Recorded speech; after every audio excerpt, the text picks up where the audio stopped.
Hello guys, welcome back to my YouTube channel T-Spot. In this video, Station 19, a spin-off of Grey's Anatomy, follows the lives of firefighters who work in a fictitious Seattle fire station and take risks with their lives every day. The program focuses on their professional and personal lives simultaneously. As the show entered its 6th season, the plot is more intense than ever.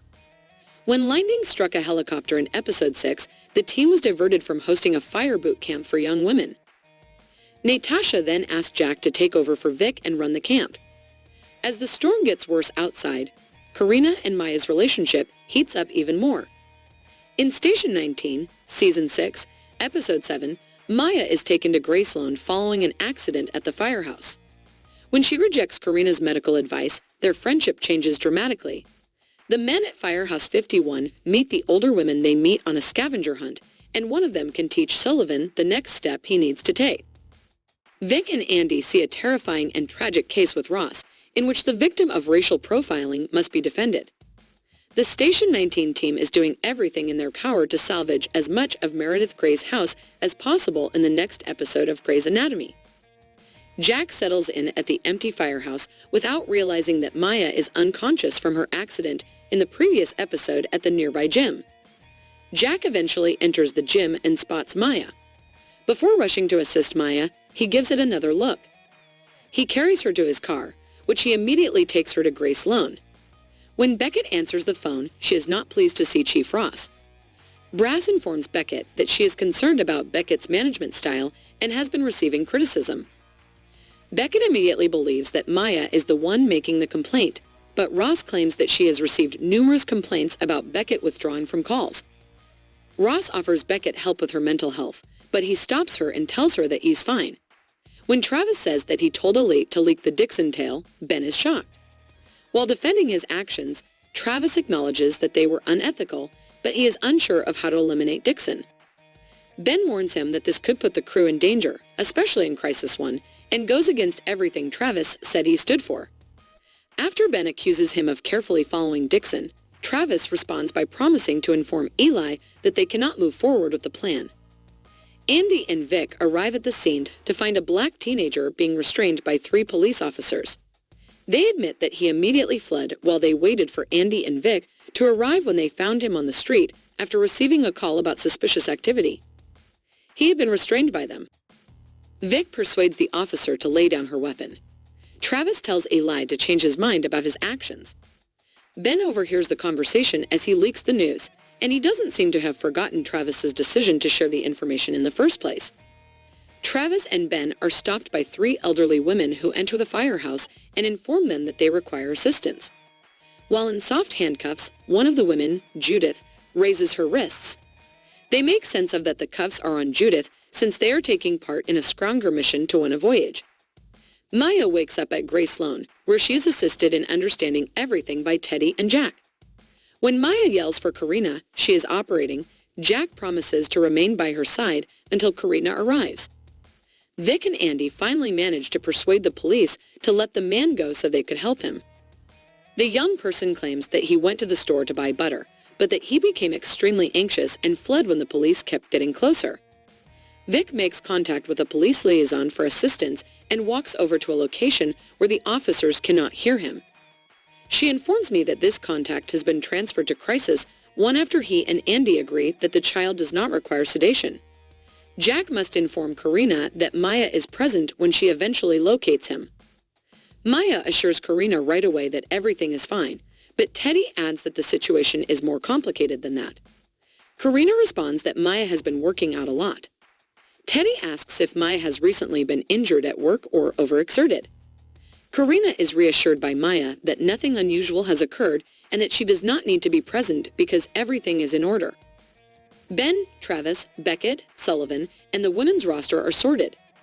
They want Sullivan to take a picture of them without a shirt because firefighters are the subject of all of their merchandise.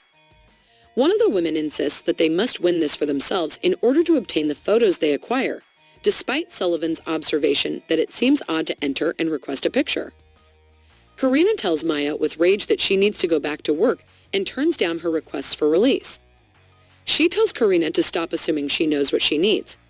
The police insist that Vic was acting erratically and suspiciously, despite Vic's claim to them that he does not require sedation.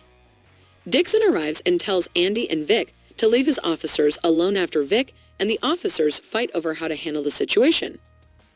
Dixon is informed by Vic that Vic must go through them in order for Dixon to adopt the child. It would appear that Chief Ross will succeed Vic. Ben expresses disappointment in Travis for making a mistake when Theo intervenes. When Judith asks Travis why he's upset, he responds by asking the woman who Shirley is a name they had previously refused to talk about. They had a disagreement with one of their bridge club friends, according to Judith, but given everything they've been through, they believe they will all eventually come to terms. Ross quickly rejects Dixon's attempts to talk down to her. Ross warns that unless Dixon urges them to back off, they will have to play tough. For the benefit of the guys at the Firehouse, the ladies put on a fashion show, and Dixon chooses to take the difficult path rather than the straightforward one. Dunny, one of the diabetic women, has trouble standing, so Sullivan takes her to the kitchen to eat. Jack admits to Carina that he thought Maya had passed away when he first discovered her. He was unable to cope with the loss of another member of his family and could not stop thinking about Dean. Andy is holding the child while Dixon flees when Dixon tries to bring the child back in. Ross and Vic stand between the officers and their tasers, attempting to calm him down as he experiences a panic attack. Andy tells the police that only groceries are in the child's backpack. Ross tells Dixon to stop right now and warns him that if he continues, a woman in the window behind them will catch the incident on camera, making him the talk of the neighborhood. Dixon eventually orders his men to stand down as a result of this, but even then he must yell at them several times before they pay attention. She tells Danny how much she needs to win this contest and how her friends are giving everything they have during the hunt this year. She reveals that she recently lost her 60-year-old husband and has had breathing issues ever since, as Sullivan reassures him that she will be fine. When she tells him that she owes it to herself and her deceased spouse to continue living, she breaks down in tears. No one else should be able to see the images. Donnie assures them that they will be deleted when Sullivan tells them. Travis helps Sullivan and shares the humiliation with him when he arrives. Shirley then shows up at the location. She claims that Judith called her to inform her of the spell and went to get Donnie's medicine. Shirley says that she is still upset, but she laughs with the ladies and gets her own picture. Carina and Teddy inform Maya that they would like to commit her for a few days because they are concerned about her health. Maya refuses to accept it and immediately flees. After Carina threatens to place Maya on a 72-hour hold, Maya attempts to flee.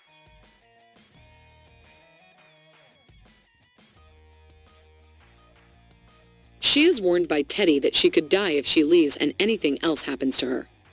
Carina threatens to restrain Maya if she continues to fight back because of her panic. Carina's behavior is even compared to that of her brother's death, according to Maya, who asserts that Carina is not acting in love. Maya makes sense of for Carina that she gave her room since she cherished her, yet that now things have gone crazy. Maya informs Carina that if she leaves the room, they are finished. Carina would rather lose Maya while she is still alive than lose her after she exhausts herself. As Carina heads out, Maya yells at her. Vic and Andy return the child to his mother, who hugs them after hearing what happened to her son, despite struggling to control her emotions. The following day, as the team gets ready, Beckett tells them what happened to Maya. Despite his lack of confidence, Jack reassures them that she will be fine despite their collective panic. Ross approaches Jack and asks if he would be willing to cover for Maya while she is on vacation. Travis and Ben meet with the Union firefighters.